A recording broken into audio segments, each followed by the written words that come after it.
Okay, here we are. This is Jay Brown Yoga Talks podcast.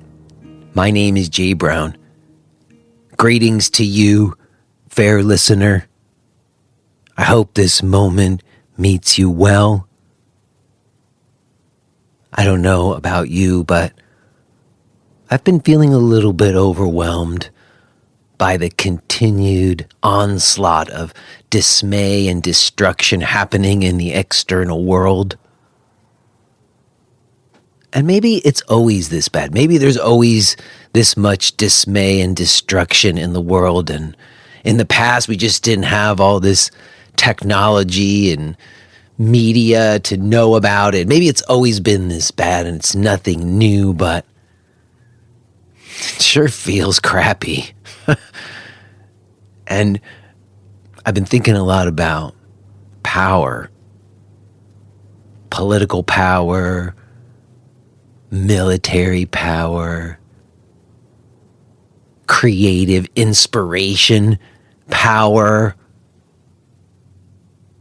I've been having all these conversations on the show, essentially making the case that if we focus on our internal landscapes, it will have an impact on the external world. And on some level, I feel that to be true, but it could also just be wishful thinking. On some level, though, I guess I don't really have much choice. I don't have any choice about it. It's not like I really have any say about the tectonic forces at play in the external world.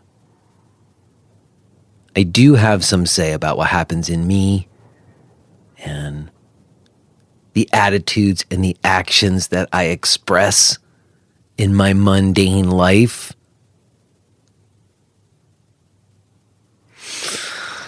In any case, I hope you're doing okay.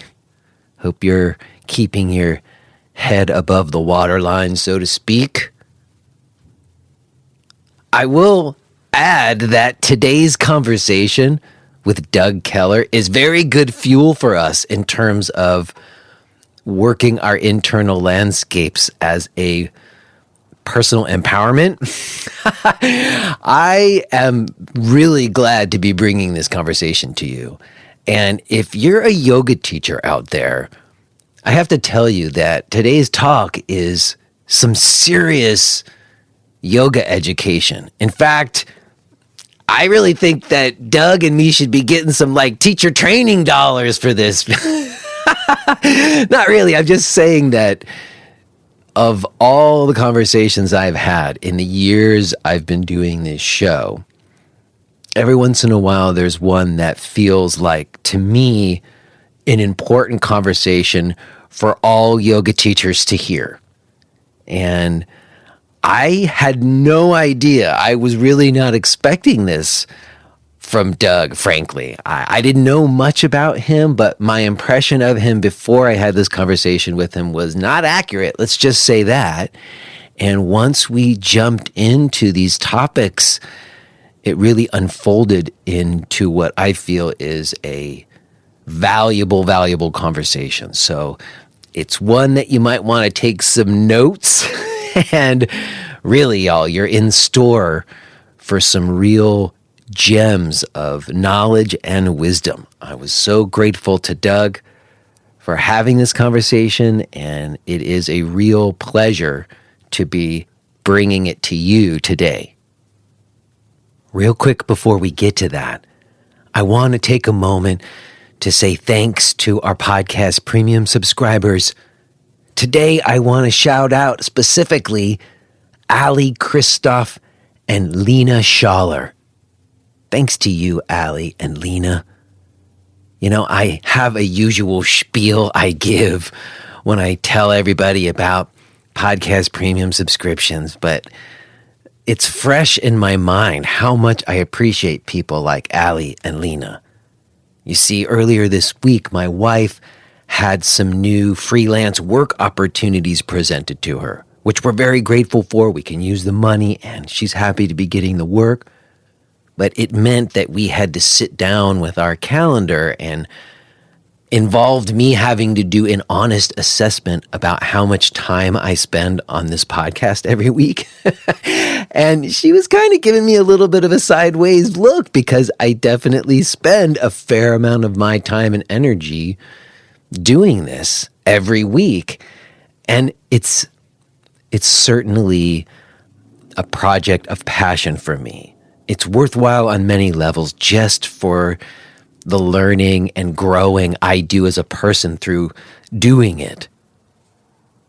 But I have to admit that people out there subscribing and supporting this show through premium subscriptions, it inspires me. It makes me feel like there are other people who are appreciating it and learning and growing from it as well. I know there's plenty of people out there who are listening who aren't subscribing, and I appreciate you too, but that someone chooses to make that gesture, it really does mean a lot to me, and I am genuinely grateful to you.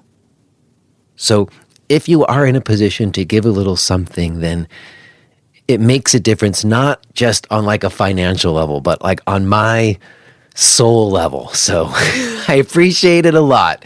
And if you want to find out about becoming a podcast premium subscriber, or you want to learn about any of my stuff, I've got weekly ongoing live practice classes and weekly live discussions and on-demand videos. You can find out about everything I'm offering at jbrownyoga.com. Okay, y'all. I think we are going to just leave it there because we have a lot to get to today. I will touch base with you on the other side. But for now, let's go ahead and get to it. Let's listen to this conversation that I had with Doug Keller.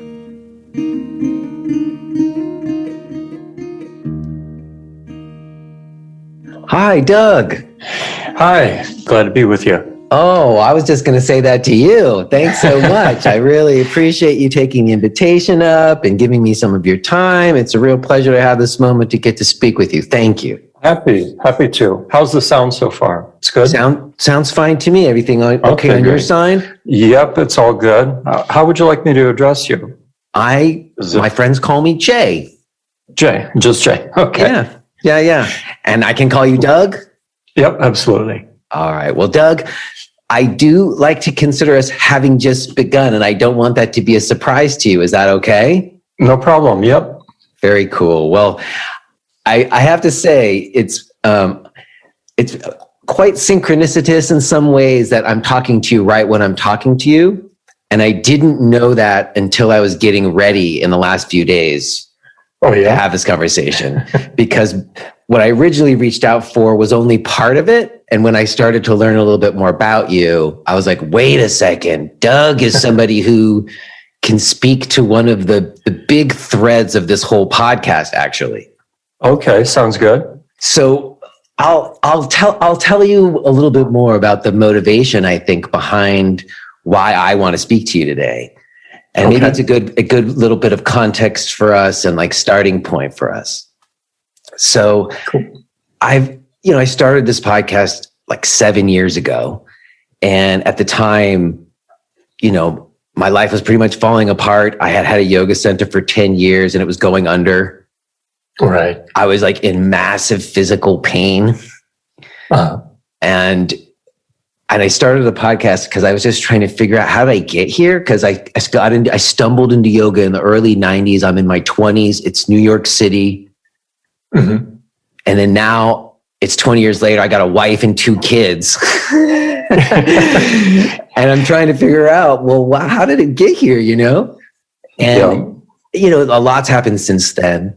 And one of the threads that I'm specifically thinking of with you is that leading up to the pandemic, I think that the way I think of it is that there were certain elements to why I got into yoga in the first place, or the experiences I had in yoga early on in the early 90s before it became mainstream, that over time sort of got relegated to be on the down low or just inside me and my own personal practice. Right. But like as a teacher, it's partly maybe just because it became like a profession and like there was a market or something. It became more about, functional movement and vagal tone. Exactly. And like right up until the pandemic, there was like this 1 month where for the first time ever in 20 years of teaching, I didn't chant at the beginning and the end of class. And I think part of that has to do with all the stuff that's happened with like cult dynamics and the abuse and everything that happened over the years and cultural appropriation and not wanting to steal from other cultures. So I was just grappling with so much, as I think a lot of yoga teachers have been over the years. And then when the pandemic hit, frankly, the devotional chanting was like the most important thing for my well-being. Yeah. Way more than any kind of anatomy or physiology stuff or any other kinds of things I might have been looking at yoga through. And so it's led to these very deep conversations about yoga philosophy, I think, and about the purpose of practice. And, recently, as I mentioned to you in the email I sent, I have this weekly teachers group that I facilitate. And we were having conversations about these very deep ideas. And I was saying, do you folks know anybody you think I could talk to about this stuff? And someone said, you should reach out to Doug Keller. Well, that's very cool. Yeah, it is cool. Well, nice. The funny thing is, and I'm just going to be frank with you, I said, you mean the anatomy guy? And I realized getting ready to talk to you that you're definitely not just an anatomy guy. But I think, I've been on the Yoga U mailing list for the last 20 years. Right. And let me just thank you because I really learned something and benefited from that Bunyan video that you made. Oh, that's cool. That's good. Not to say that I don't appreciate the anatomy guy, but I wasn't thinking of you as like someone who was teaching philosophy. And it just sort of occurs to me that, maybe that you were putting forward teachings. And I think part of it is to be more accessible or to invite people into yoga. But I guess this is a long way around to get to, I feel like at some point, because there was so much of that, there actually became very few places to get a deeper consideration. Even in the teacher trainings, it all became about anatomy and physiology and poses and maybe a little bit of sutras. It wasn't like deep inquiries into the nature of our existence. Right. So anyway, it seems to me that you have been on a trajectory. You're like the generation right before me. I've been in your footsteps. Yeah. And I guess I'm kind of curious to track it with you some. And then to actually consider some of these philosophical questions I've been pondering. Sure, for sure. So I heard, to start off, I heard you talk about in another interview that you spent a little time before you really plunged into yoga as a college professor teaching philosophy. Yeah, I started out, go ahead. Well, I was going to say, it made me laugh because I have this friend, his daughter and my daughter go to school together, and he's a philosophy professor right here at the school. And I thought, that'll be cool. We can talk about philosophy. But when I talked with him, he's so cynical about it. He's like, I'm not really teaching anything to these kids. He was like really cynical about it. And it made me think, because he doesn't seem like he's doing a lot of embodied or somatic things. It's all just in the head. And I heard you talking about yourself being a recovering intellectual. Yeah, pretty good description. So I guess my question is, when you decided to let go of what seemed to me like a pretty decent career setup to go work in the kitchen in an ashram or whatever, where does that decision come from in you? Do you have some precursor experiences that you can think of that led to that? Was yoga something that you were into? Were you teaching Eastern philosophies? What makes you decide to give it all up and go to India in the 80s, right? Yeah, late 80s. I started out after going to Georgetown and dabbling with the idea of being in law for a short period of time, where I worked for lawyers in DC and realized that was not for me. I realized I was really drawn to the philosophy and always had a spiritual interest, especially in Eastern philosophy. mainly out of personal concerns, just my own being and my own fate. So I really wanted to pursue that and learn about it with more of an interest in the Eastern, but in Western colleges, of course, you have to learn the Western stuff too. So I was lucky enough to get a fellowship at Fordham, which is helpful, which means I didn't have student debt hanging over me after that. And in the course of learning there, they also started me as a teacher, actually pretty early on. So I was teaching for a good 4 years, 3 years while in graduate school, and then a year afterwards. And it was during my second year in graduate school that I encountered Swami Muktananda as a meditation teacher. He was in upstate New York at the time. And at first I was going to an ashram in Manhattan just to have an experience of meditation and to get introduced to it. And that was something experiential, because especially as I got into teaching, I was realizing when I showed up for class, I was drawn to the classics, Socrates, Plato, Eastern philosophy, some of the medieval philosophers, but it was all book knowledge. It was speaking from what I'd learned from reading books and listening to professors, and the students come into class were speaking from, they were young, they were speaking from what they'd heard from their parents and that sort of thing. And it was like ideas passing in the night, because neither of us were grounded in any kind of mature experience. And so in my second year encountering Muktananda, for the first time I was encountering somebody who had a practice that accompanied the philosophy that he was speaking of and was introducing me to the practice. And that ran along parallel lines as I finished the graduate education. I was still continuing as a teacher, but also on weekends going down for an evening program, things like that, to experience meditation. During the summer, I'd go up to the retreat center for a day or two. During the summer, also working during the week. And it became clear. Can I ask you a question about that before Sure, you move go on? ahead. When you were going to those meditations with Muktananda in the late 80s, what was the presentation? Were you being given education, or were you given like mantras? What was the actual practice, or what was the actual meditations? It's a good question, because his approach to it and the tradition that he was moored in, the Kashmir Shaivite tradition, the part of the Trika philosophy, is very much part of the inspiration behind Hatha Yoga, which is something that I only came to appreciate later as the scholarship started to catch up with what Hatha Yoga was about. But the inspiration was there. And it was basically through introducing a mantra. He gave the Om Namah Shivaya mantra, and simple techniques of focusing on the breath, sometimes the Hamsa mantra, and the experience of being in a group, sitting quietly together, focusing inwardly on this mantra and upon the breath. It kind of encouraged the experience to come up spontaneously for people. Previous to that, I had practiced with Zen type practices, because that was very much the popular spirituality of the time in the early to the mid 80s. And there was even a Zen center in Manhattan. And that was very austere. You meant to sit in front of a wall. And they hit you with the stick, right? I was lucky. I was never presented with the stick. That was never there. I kind of avoided that possibility. But it was very austere, just like stare at a wall and stop your mind. And it didn't give you any tools to work with.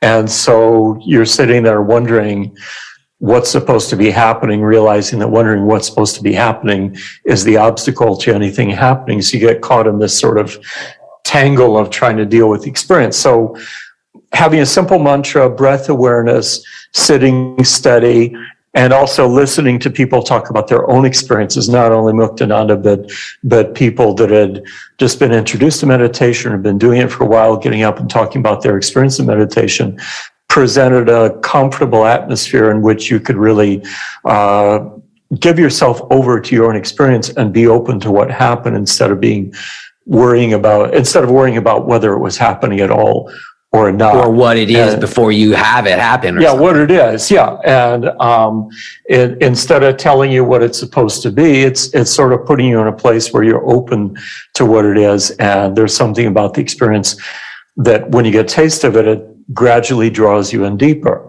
And so that was the introduction to it. And in conjunction with the schoolwork, it was this idea that I really needed more time to mature in this experience before I had anything meaningful to say to students or anywhere else. And of course, at the time in college, in a college context, these people were in philosophy classes more because they had to than because they wanted to. There was, a couple people out of the whole class that were there because they were really drawn to the subject, and the rest were like, let me get through this so I can get to my business I think that's classes. why my friend is so jaded. Exactly. That reason. Yeah. Exactly. It's all about how do I grab these people, and of course, publishing and stuff like that, or whatever. Yeah, and the necessity to publish, and basically the whole experience, the whole academic experience, is centered around taking a position and then defending it against all comers. So I realized at the time I was just being taught to be really good at arguing, and take a position and argue the position. And it was interesting because Muktananda himself went through a good 40-year period of sadhana during which he learned all the different Indian philosophies along the way from all the teachers that he encountered. He basically wandered around India for 40 years looking for any teacher he could find. And he said, I got to the point where I could take any philosophical position and defend it against other philosophical positions, and then take the opposite position and defend that philosophical position, at which point you start to realize that philosophical positions are simply relative, and underlying any relative position you might take philosophically lies the real experience. And so he was looking for a teacher that would give him an experience rather than train him in a philosophy to argue for. And I realized that I was in much the same place.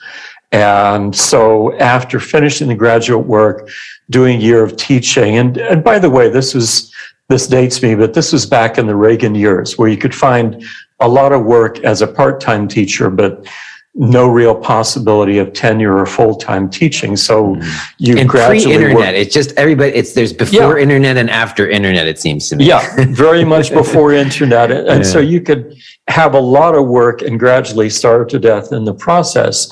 And so that was just extra incentive when I was offered the chance to be on staff in the ashram, just to help out running the place, because you have to cook for people, maintain the place, and everything else like that. I did accept that chance as really an opportunity to jump into the practice and the experience, rather than frantically reading books to come up with ideas to share with students in class. And of course, when I arrived, here I am to be on staff, I expected something that would kind of fit with my background, like, oh, you've studied philosophy, so we'll let you teach meditation classes. And it didn't really work out that way. They were like, we really need somebody in the kitchen. So you go to the kitchen. It was a good, healthy, humbling experience. And for a couple of years, I was on staff in the US, and then I had the opportunity to go to India for what I thought was going to be a year, and it actually turned into 7 years of staying because I liked the place. I was there for 4.5 years. Initially came back to be in the US for a year or so, and then went back for another 2.5 years, a total of 14 years on staff in the ashram, during which time you're doing service, but you're also getting a chance to do daily practices. And the practice is centered more around meditation and chanting as well as service. And Hatha Yoga got introduced gradually over time as a support to that. And the story behind that is kind of interesting, because when Muktananda first opened up the ashram in the 60s, of course, this is, the Beatles era, 68. He's in India with a small ashram. And at that time, he himself was teaching Hatha Yoga classes, some Surya Namaskar and things like that. And the Westerners who began to come to the ashram, along with the Indian people, it was always half people from India coming to the ashram and a half to a third of people coming from the West. The Westerners that came were just coming out of the 60s drug culture, looking for the next thing, and they tended to be just as extreme in their approach to spirituality as they had to what they were doing previously. And he realized the Hatha Yoga was just a little bit too much for them, because he would teach a headstand and then they'd want to be in headstand for like a half an hour or whatever. And they'd do everything to the extreme, and they would essentially fry their nervous system because their body was not prepared for that kind of practice. So he essentially, as I was told, backed off a lot on teaching Hatha Yoga and said these people need to be grounded in basic service, doing simple manual labor in the gardens, in the kitchens, getting reconnected with the body, reconnected with the earth, and connected with the basic practice. And then over time, as the people coming to yoga changed, you moved from this group of people that were part of this, hippie culture, really speaking, to the more middle class people that started to be drawn to yoga in the late 80s, coming into the early 90s to the mid 90s. People who were also, to some degree, getting introduced to Hatha Yoga, who were also working so hard with families or starting families or just starting work, that they were disconnected from their body and not really taking care of their body. So they couldn't really sustain a meditation practice for very long. And at that point, Hatha Yoga started to get reintroduced as a support for the kind of practice that they needed. And I kind of, looking at the whole history of yoga, we think of it as one thing, but it's been a constant evolution over time where yoga has adapted to people's needs at the time and addressed those needs. And I think the physical aspect of yoga as it appeared as Hatha Yoga, really in medieval times, not in ancient times, coming into modern times, was an accommodation of yoga to what people needed in order to support them as they move forward on their spiritual path, or at least get introduced to it. And it was even that same kind of evolution relative to the people coming to the ashram that I saw as being necessary. And honestly, in the beginning, I didn't see any connection between stretching your hamstrings and the experience of meditation. It was like, yeah, it helps you to sit a little bit longer, more comfortably. I mean, I started out symmetrically stiff in my body, which means I had a lot to work with: tight hips, tight hamstrings, tight shoulders. And it was actually the practice of sitting for meditation or chanting over periods of time that helped to loosen up my body as I supported it to where I could sit more comfortably. And Hatha Yoga helped that. But it wasn't the Hatha Yoga in and of itself that helped me to be more comfortable in meditation. It was just an adjunct that helped me to appreciate how much the experience of meditation demanded not just stillness, but a kind of flow of consciousness and a flow of awareness in the body that included being self-aware in the body. I associated meditation with a kind of disassociation from the body. And if you practice in that way, sort of the Zen approach, it doesn't really work. You actually start to get a little bit stuck or a little bit stagnant in your practice. And it's only when you start to experience moving energy through the breath, through asana practice, that after doing some of that and you come to sit, you're that much more clear. It's like running waters stay much more clear, whereas still waters simply become stagnant. So I started to appreciate this complementarity between dynamic movement that we associate with yoga as a moving of energy. And that was the inspiration behind Hatha Yoga, really, how much that contributed to the clarity that you experience in what we consider to be the essence of yoga, which is that clarity of consciousness that primarily we associate with meditation. And each one complements the other. Wow. Okay. Well, let's just put a pin in meditation and clarity of consciousness for a sec and go back to one other thing that you said first. You were talking about Hatha Yoga, and you were also talking previously about Westerners overdoing everything. And I kind of have had this idea for a while that part of the reason that there's been such an extreme overemphasis on asana, I think to the detriment, I mean, at least to myself it was had a lot to just do with like Western socioeconomics. Like it's easier to sell strength and flexibility than like some kind of nebulous, subtle inquiry into the nature of your existence.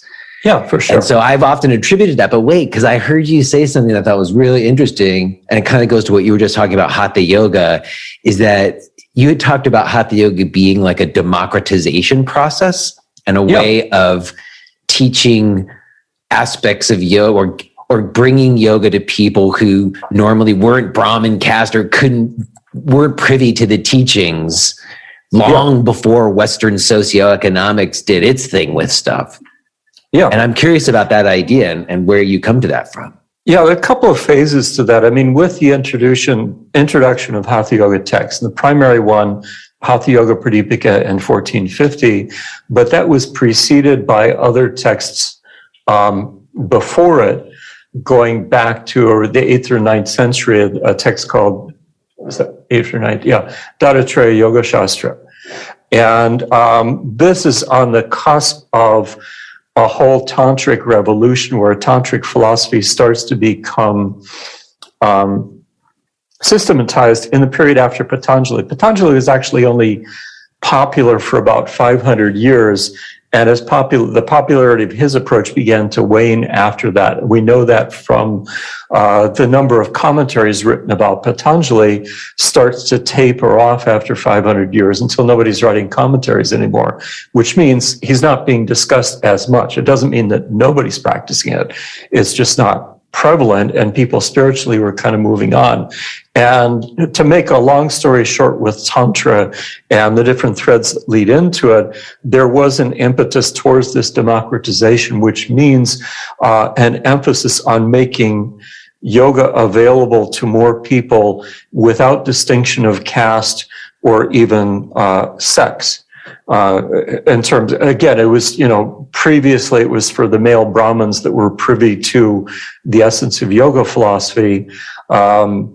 Just to give a quote from the Adaptation Yoga Shastra, which is the first text that actually teaches any specifics about Hatha Yoga practice.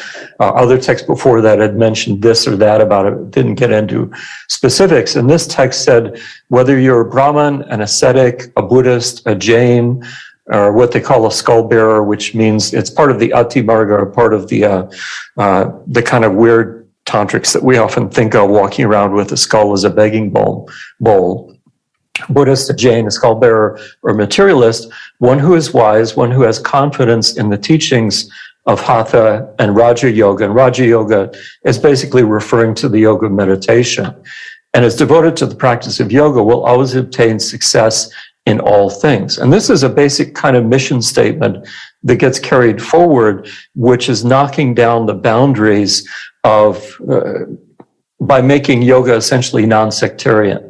And this is something that's being emphasized by James Mallinson, who's a scholar from London, as well as Jason Birch and others. And he's addressing, people's complaints these days about how now we get things like Christian yoga down south. People are uncomfortable with the idea of yoga as being Hindu, and sometimes they do Jesus moves classes, or they do what they call Christian yoga. And Mallinson is pointing out, based upon what was being said in that previous scripture, they would be okay with that. They're like, sure, why not? Why not Christian yoga? Because it's not about limiting what yoga has to offer to any particular sect or set or belief system. They're saying whoever does yoga is going to be experiencing their spirituality or their agnosticism or their atheism more deeply, more successfully, and more fulfillingly by having done yoga rather than not doing it.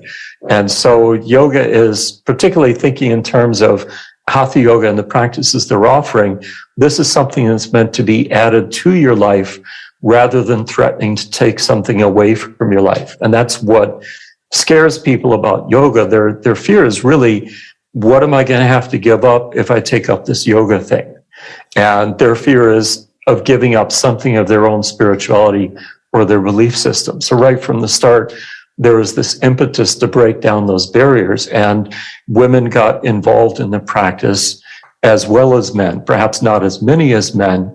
But I find it interesting, as tantric philosophy developed, the main philosophy that Abhinavagupta elaborated upon as this whole Kashmir Shaivism that I referred to was actually a philosophy that is set forth by the daughter of Triambaka. So it's the one major philosophical system within Tantra that was initiated and taught by a woman before it was taken up by men. So it gives you a sense of how much it was breaking down customary boundaries and offering it to people. And with that, there was more impetus to publish the texts widely, to translate them into the common language, like Yaneshwar just translated into Marathi, which is the common language in Maharashtra, rather than the text being in Sanskrit, such that people could learn these, even taught them in song form. So even today in villages, you can hear women singing stanzas from Yaneshwar's Gita, singing the Bhagavad Gita in their common language without the boundaries of having to learn it in Sanskrit. So there was that whole impetus at the time that took time to be fulfilled. The Hatha Yoga Pradipika was a step in the direction of that. Then you come to the dawn of the 20th century, and the first real yoga teacher was named Yogendra. And he was trained in a classical ashram with a classical teacher who was grooming him to be the successor in the ashram. I'm sorry, would you just think that's different than Tantra as you were just discussing it? I'm sorry, how different? The classical school that he was trained in, was that Tantra or was that like a Brahmanical tradition or something? His teacher was setting up the ashram as sort of like a local health center that people could come to and receive Ayurvedic treatment, as well as being taught techniques from the Hatha Yoga Pradipika to help increase their health. And by the way, it's with the Pradipika, it's the first time you have yoga texts actually talking about what yoga does in a positive way for your health. Before that, that was not really a consideration. So you start to have references to, it's good for you to do this practice because you will be more healthy by doing it. Part of the benefit of doing yoga is it makes you more healthy. That's kind of revolutionary in and of itself. You don't hear Patanjali talking about maybe that. We can stop there for a second, because that is actually kind of one of my questions, because it seems to me you started that by saying, you gave us that one quote or reference to the earliest tantric teaching, and it was the earliest Hatha Yoga teaching. Yes, there were tantric books before that. Okay, that's good. That's to my question, I guess, because you were sort of saying it doesn't have to be sectarian, and I was taught that same thing. Desikachar said you adapt it to your culture and your individual experience. And so I do think that is sort of like Tantra bringing yoga into the masses or whatever. Like that's the story about Krishnamacharya, that his teacher told him to do that or whatever. Right. But I would say, to me though, I would be careful about that, because I don't know that yoga is non-sectarian. It's just that yoga can encompass all of the sects. Something like that's where it gets down to, depends on who you're talking to. That's right. That's what I'm saying. As far as what so my question is that, because you just referred to Tantra in a very broad kind of way, but there are like systematized versions. It's not all Kashmir Shaivism. And depending on which viewpoint or tradition, you get more of the idea that you expressed or not, right? Yeah.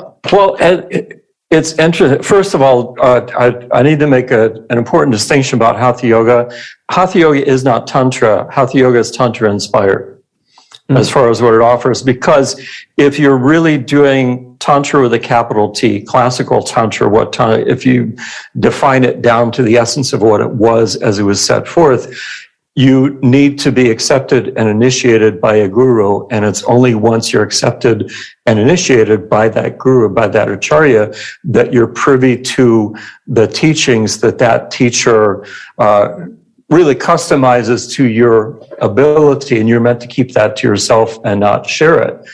And that's the one thing that gets, one of a number of things that gets dropped with the advent of Hatha Yoga. Certainly you have a teacher, but it's no longer a requirement to have initiation into that teacher's path, because in classic Tantra, once you're initiated, that teacher's word is the word of God. You don't cross it, which is why you are very careful about whom you accept and seek as a teacher, because once you do, you're committed. And that's it.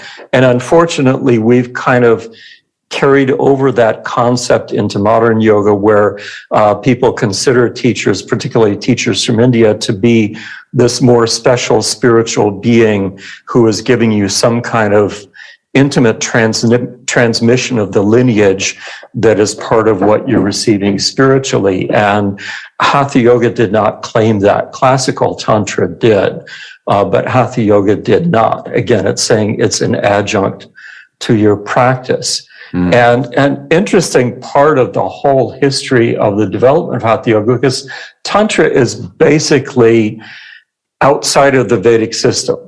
There are hints of tantric philosophy going back to Vedic times and references to it, and it certainly inspired the Brahmins in different ways to incorporate things into their philosophy, but it was not based upon Vedic ideas or Vedic principles. And early tantric philosophy, once it starts to get systematized as Tantra, again, in the 8th, 9th, 10th, 11th, 12th centuries, it is non-Vedic. It is extra-Vedic. It's not based upon Vedic ideas or references. And so in that sense, and what happens over time, you get the introduction of those first texts that I talked about, inspired by the Natha tradition, Gorakshanath, who claimed Matsyendranath as his teacher. Gorakshanath was the first set forth the Natha tradition, which becomes the main inspiration behind teaching of Kundalini, chakras, that sort of thing going forward. He was not Vedic. The Dharacharya Yoga Shastra was part of a sannyasa tradition, a Kapila tradition, which is extra Vedic as well. Let me ask you a question about that. Sorry, when you say Sure, they were not Vedic, are you referring to like that, like the ladder, like Vedas, where like it's all structured and there's the priest and you have to do the ceremonies in the exact way? Exactly. Or are we talking like early gathering around the fire, Rig Veda stuff or something? Isn't there a difference in the course of Vedas? Well, that's a good question, because actually what happens, because the Vedic practice was very early, doing yagnas and that sort of thing. That was, and then as society started to develop, the Vedic system did set up the caste system with the Brahmins, the priests, at the top of the system. And as society got more complex and started to get introduced to people from other parts of India, particularly from the East, and other cultures, Buddhism, Jainism, that sort of thing, it was the Brahmins who started to develop what is more properly called Brahmanism, which is a whole set of mores specific to Vedic culture, including the caste system, including norms of behavior that identified you as being part of Vedic culture, which was also called Aryan culture, which had nothing to do with the guy in the 1930s talking about the Aryans. That was totally different thing. Mm-hmm. And it was not a race. Aryan does not refer to a race. It refers to a culture that shares a language and norms and customs, and the Brahmins were defining those norms. And the problem with the Vedas was they're treated as eternal truth, which means there's nothing to add to them. There's nothing just more. Just memorize them and chant them perfectly. Yeah. And so the whole Mimamsa tradition is basically saying the Vedas are the truth and the whole of the truth, and there's nothing to be added to it, which leaves the question, well, how do you introduce new ideas to adapt to how culture is developing without adding something to the Vedas, which is not legitimate, because the Vedas are the whole of the truth. And this is where the Brahmins started to take up storytelling, like the Mahabharata, like the Bhagavad Gita, like the Puranas, and it's through telling stories you're able to, through the medium of the story, contemplate contemporary relevant issues of morality, and everything else like that, kingship, and actually subtly introduce new ideas without saying you're introducing new ideas. But the new ideas are developed by the Brahmins themselves and inserted into this literature because they're writing the literature. And so it's not exactly appropriate to call it Vedic because now it's more what Alexis Sanderson, a scholar, is saying is more appropriately called Brahmanism. And the Mahabharata and the Bhagavad Gita are really setting forth in very extended detail all of the elements of Brahmanism that define Aryan culture, that define Vedic culture. And you've got all these rules about how to be a ruler, what the yamas and niyamas appropriate to your caste are, so on and so forth. So Tantra was standing outside of all of those normative ideas of Vedic culture, which really defined also what I'm calling Brahmanism. And part of it was, and these are people, of course, within India who lived in the context of Vedic culture, but did not necessarily follow it. And one of the early complaints, starting with what was called the Ati Marga, which means the true path. This is before the Mantra Marga of Tantra. It was sort of pre-Tantra, was a complaint that this whole, the norms of Vedic culture was essentially based upon fear. In the sense that the warning was, if you don't follow Dharma, as Dharma is set forth in your culture, and of course Dharma is the central issue of the Bhagavad Gita and the Mahabharata, then the consequence of that is you fall into reincarnation. You're reborn again and again and again. And it's only by following Dharma with devotion and with a sense of offering that you overcome karma and attain immortality in the sense of no longer being subject to reincarnation. And these tantrics are basically saying this is essentially fear-based. They're just trying to scare you into following society's norms. And this is not the real spirituality. It's looking for some kind of reward for keeping your nose clean within your culture and playing by the rules. So the Ati Marga, in a big part, was based upon this transgressive idea that you only get liberated by defying those rules and overcoming your own fears about defying the rules. And so it becomes the path of the hero, which is a path of defiance, if you will, of the norms of society. So in that sense, it's extra Vedic, where it's contrary to those norms rather than conforming with those norms. So maybe that gets you one specific sense of it. And of course, that approach got abused over time, especially as issues of sexuality and power differential and all that came in. And so later forms of Tantra, particularly with Gorakshanath, who initiated the sect that developed Hatha Yoga to a large degree, was a reformation of the abuses of that sort of transgressive approach to spirituality, particularly in the realm of sexuality, but also in other realms as well. But still, in the beginning, this was sort of outside of or apart from conforming to the norms of society. You could, and some Brahmins themselves participated in this. There was one saying that some Brahmins were Brahmins during the day at their day job and tantrics at night, because in their own spiritual, see, they were keeping it on the down low. Exactly. Too, They're like, yes. well, this Tantra is for me. It's like, I've got a job as a Brahmin to do, and I'll do the ceremonies, perform the weddings, give you mantras as a Brahmin, because that's my day job. But in my heart of hearts, I'm a tantric because I want to get beyond that. I mean, to me, the essence of mystical experience is seeking a direct experience of the divine rather than a mediated one. And one of the features of Vedic culture is it's a mediated spirituality, which means it's through the intercession of the Brahmins and the rituals taught in the Vedas, the yagnas, that you have some contact with the divine, but it's not a direct personal contact.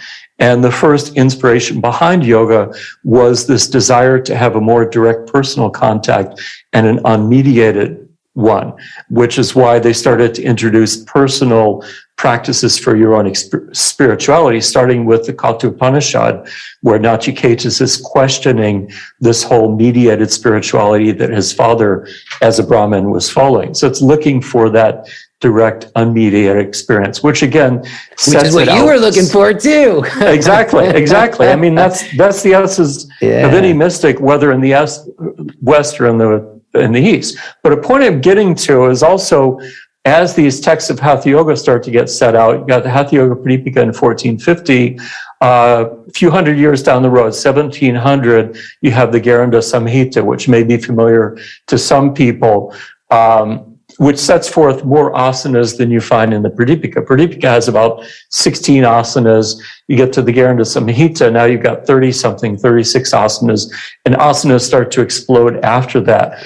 But what happens in the Garanda Samhita is some of the tantric elements start to get toned down, and there comes to be a sort of Vedic emphasis or a Vedantic emphasis in some of the presentation of the philosophy, because Hatha Yoga was getting popular among people because it was something that they could do as their personal practice, and again, was not defined by boundaries of who could and who could not do it. And so the Brahmins are looking around saying, hey, this Hatha Yoga thing's getting pretty popular. We want some of this Hatha Yoga. We better get on board, huh? Yeah. And so they start to write texts. And so you have texts that start to give a more Vedantic slant to the mantras. Like in the Pradipika, you find the Hamsa mantra, the mantra of the breath coming in with hum, going out with sa, which is also taught in the Vijnana Bhairava and other texts. It's a very tantric approach to what the experience of that mantra is. Well, let me ask you a quick question about Hatha Yoga Pradipika, because I had somebody on a few weeks ago. We had a whole conversation about Hatha Yoga Pradipika, and then we'll get back to meditation because we got to get there. Sure. But somebody asked me, because in that other conversation, she was talking about how whatever was like the second chapter or something was about mudras. But she was saying that it wasn't like the typical mudras that we think of now where you're making chin mudra with your hands. It was like Maha mudra, like all body mudras. And then someone emailed me and was like, there's mudras in the Pradipika. So I'm curious, are there hand mudras in the Pradipika or not? The ones that are presented as the iconic mudras, I think I have a list that I'll have to check in my notes to look up for it. But the basic mudras that are presented are not what we identify as hand mudras. And there's also, your speaker was correct, because there's a vague border between asana and mudra. Sometimes an asana is a mudra and a mudra is an asana. And also the Pradipika is drawn upon at least 20 preceding texts, which is part of why it's a little bit hard to read the Pradipika, because you run into contradictions. Sometimes there are 5 different names. In one case, there's 5 different names for what's essentially the same asana. And there's, again, it shifts back and forth between mudra and asana. And it's partly, Swatmarama wrote it, and it was an effort of diplomacy, because he didn't want to annoy any particular sect that he's drawing from. And so he presents it in the most non-sectarian way. He doesn't commit to how many chakras there are, because there are different systems with different numbers of chakras. He doesn't commit to any particular mantras, and he's a little bit vague on the borders of other things, basically to get it out there without upsetting anybody. And one of the primary difficulties is coming into the... If you are hearing this message, then you're listening to the free version of J. Brown Yoga Talks. To hear the rest of our conversation, please subscribe to Podcast Premium at jbrownyoga.com/premium.